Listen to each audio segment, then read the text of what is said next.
যিদৰে ভাৰতৰ ভিতৰত বিভিন্ন শক্তিস্থল আছে,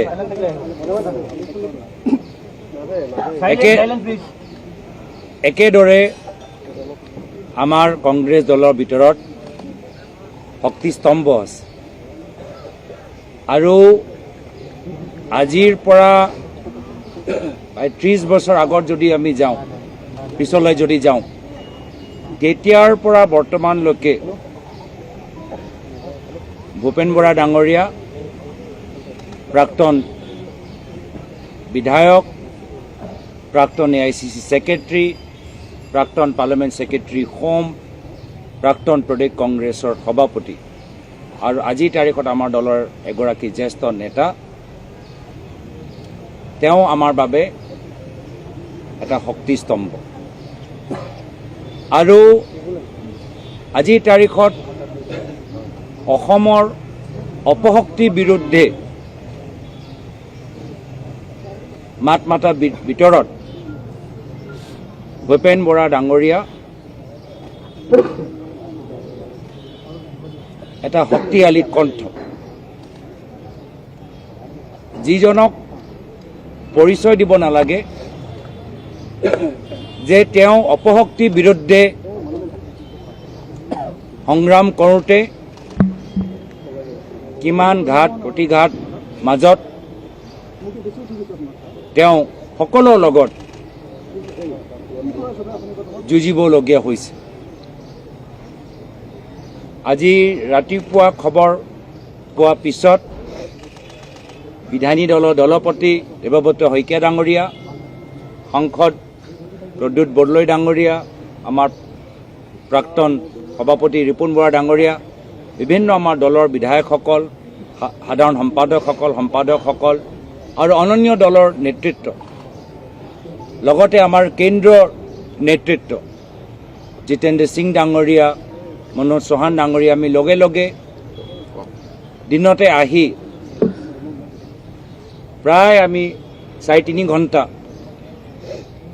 আমি ভূপেন বৰা ডাঙৰীয়াৰ লগত আমি কথাখিনি পাতিছোঁ। আৰু জিতেন্দ্ৰ সিং ডাঙৰীয়া কোৱাৰ দৰে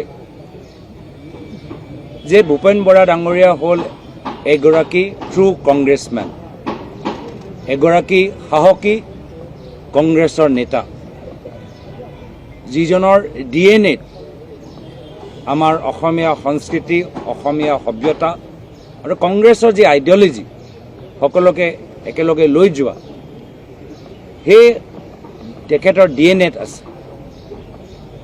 হয় দলৰ স্বাৰ্থত বিভিন্ন চিন্তাধাৰা থাকিব পাৰে আৰু সকলোৱে দলৰ ভাল হোৱাটো বিচাৰে আৰু বৰ্তমানৰ অপশক্তিৰ বিৰুদ্ধে অসমৰ জনসাধাৰণক মুক্তি দিয়াবলৈ বিচাৰে। তো এই ক্ষেত্ৰত তেওঁলোকৰ পৰামৰ্শ, তেওঁলোকৰ ব্যক্তিগত অনুভৱ আমাৰ বাবে যথেষ্ট গুৰুত্বপূৰ্ণ।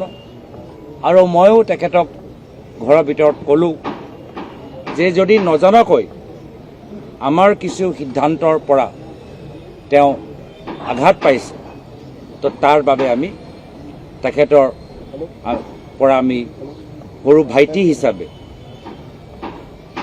আমি এজন জ্যেষ্ঠ দাদাৰ পৰা আমি ক্ষমা বিচাৰিছোঁ।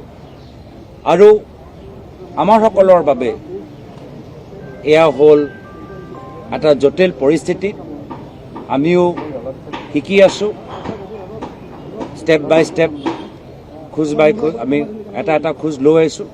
আৰু ক'ৰবাত নজনাকৈ যদি ক'ৰবাত আমাৰ ফালৰ পৰা তেখেতক আঘাত ক'ৰবাত দিয়া গৈছে বা তেওঁ ভাবিছে বা পাইছে, তো তাৰ বাবে আমি ক্ষমা বিচাৰি পৰৱৰ্তী দিনত যে আমি কেনেদৰে আমি মিলিজুলি তেখেতৰ যে ৰাজনৈতিক দৃষ্টি, তাৰ পৰা মাত্ৰ কংগ্ৰেছ দল নহয়, বিভিন্ন বিৰোধী দলবোৰ উপকৃত হয়, সবল হয়, শক্তিশালী হয়, তাৰ পৰা আমাৰ কামনা।